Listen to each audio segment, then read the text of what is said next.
Right, we're going to look at a case study now. I've entitled this How Not to Do It.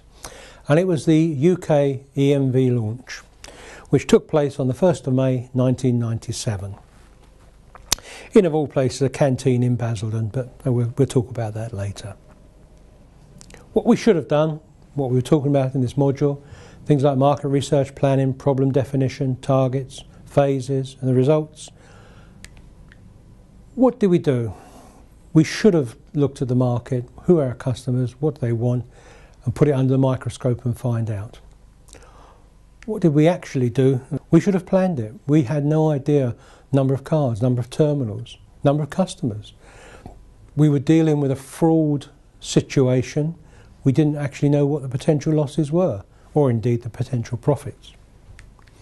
We should have looked at realistic timescales. How quick could we as a bank deliver?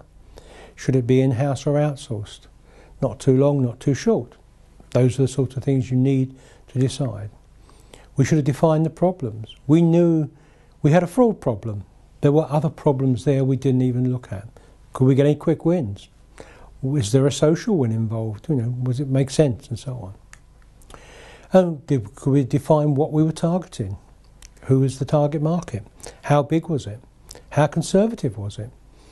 Did we affected by advertising, effect, fashion, define the phases and so on? And did we find a quick win?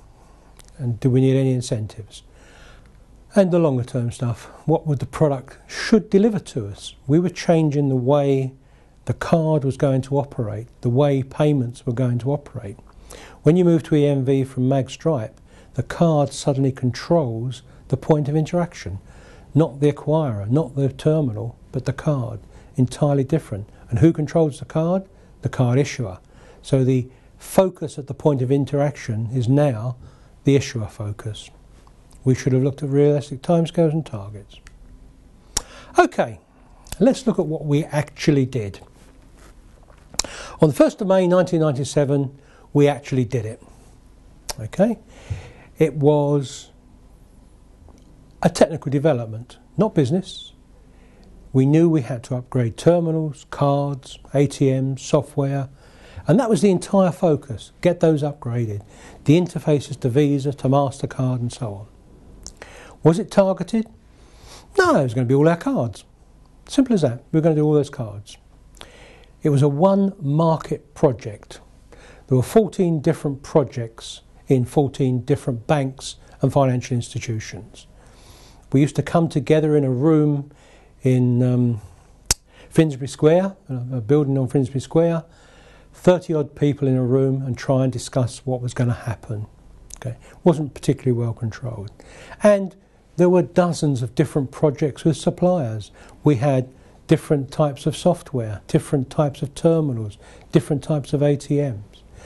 There was no real focus, except one bank wanted to be first in the world.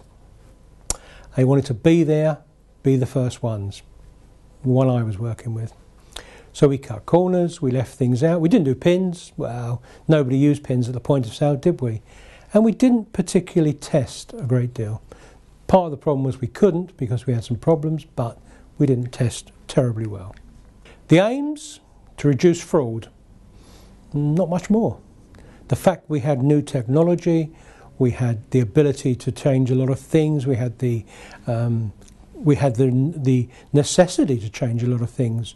We could have done a lot of things a lot different, but no, we were going to reduce fraud. Right, the result was very low usage. We got lots of stupid questions. We didn't tell anyone.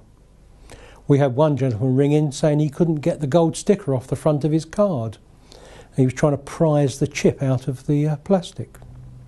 And fraud actually went up. Because it was a confused market, the fraudsters were very good and they actually took advantage of it and it went up. We actually went live having only got one live transaction through to the card scheme. And because we had to be first, we went with one transaction. Okay, it worked. There's also a little story in that they say there's no such thing as a free lunch. Well, I got free coffee and donuts that day because we hadn't quite got round to putting the settlement system in, so I never got charged for my coffee and donuts. That was one of the good points. But the bottom line was, 5 years later we had to do it all again, properly with chip and pin. Basically, the initial launch, whilst it worked technically, the usage wasn't there, the take-up wasn't there, and so on. And so in 2002, 2003, Mr. Government in the UK came back and says, OK chaps, do it properly this time. And that's what we had to do.